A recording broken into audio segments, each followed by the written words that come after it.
Hey guys, Bancroft here with Attack on TCG. We got our first place champion tonight for our PPG tournament. It is Jordan. He's actually running Slug. Check it out. Hey guys, like Bancroft said, I'm running Slug.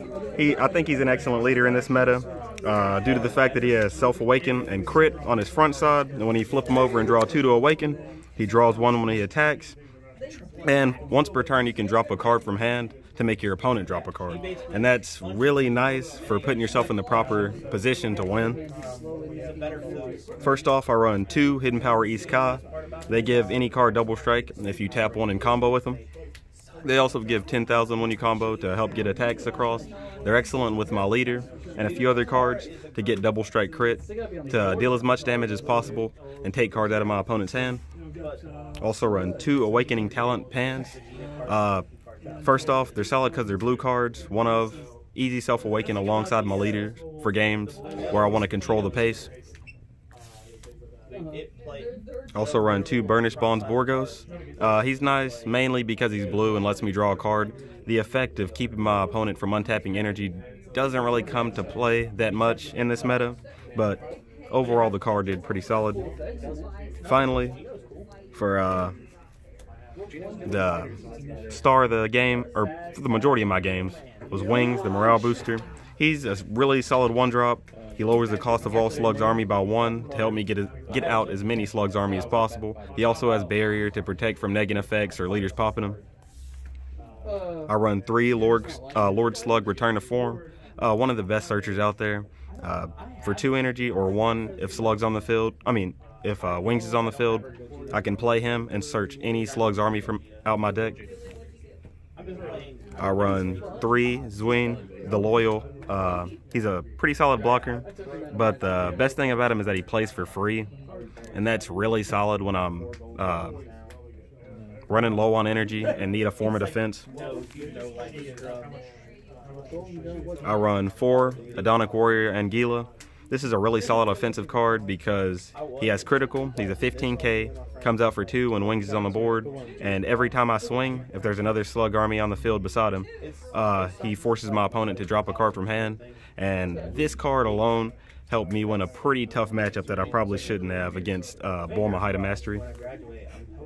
I run 2 Lord Slug, Agent of Destruction. Pretty solid card. For 2 energy, you force your opponent to drop a card from hand, and for 1 more energy, he allows me to play 1 Slug's army with an energy cost of 3 or less. And this is pretty solid on turn 3 to allow me to play him, make my opponent drop 1, tap another, play Anguilla, swing, and make them drop 2 in 1 turn. I would run 3 for the majority, but I couldn't find a 3rd. I run 2 Vegeta the Cruel. Probably one of the best counterplays in the game. Comes out for 2 if I have a multicolor in my energy, forces my opponent to warp 1 from hand, and he pops a 4 or less on the field. I run 2 Bardock Awaken Instincts. Pretty solid overwhelm card, lets you draw 2 and drop 1, just so you can see the pieces that you need, and he's a 20k, so he's pretty hard to combo over. Even though I didn't see him once throughout the entire tournament, I also run a Scientist Fu. Double striker that lets you draw 2. Pretty solid game ender if I have a wide board. On the multicolor cards, I run 4 Android 17 just because he ignores energy exhaust if I have another blue-green multicolor in my energy, and that just really makes him a solid card. I run 4 Son Goku and Son Gohan Saiyans of Earth. Pretty great arrival card. For 2 energy and arrival blue-green, you can play him, and when you do, you force your opponent to drop 1 from hand. Then you can choose 1 5 or less and place him in your opponent's energy and rest mode. And this is really solid versus Hopeful Plea decks.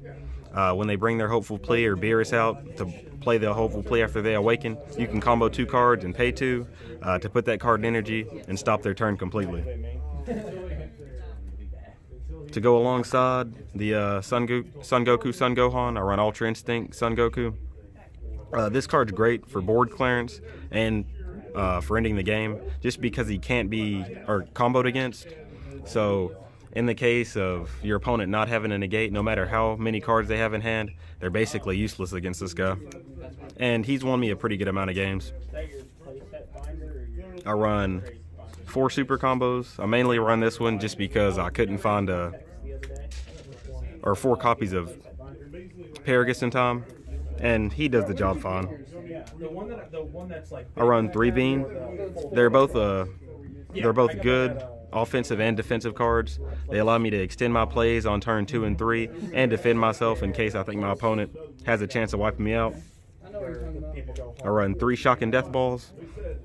An excellent green negate.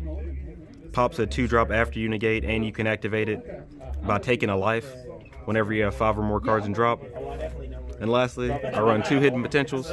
One of the new expansion pack counterplays. It's a really solid card. Stopped me from losing a couple games just because it puts a 4 less in drop and untaps a blue or green energy afterwards. Well, that's the deck. Like and subscribe. Thanks. Taking my words. Thanks, Jordan. And like always, if there's anything you guys want to ask about or put in the comments, let us know. If things might make it better. Like he said, he preferred Pegasus over the super combo he had currently. But, yeah, Fluff isn't here, so Fluff out.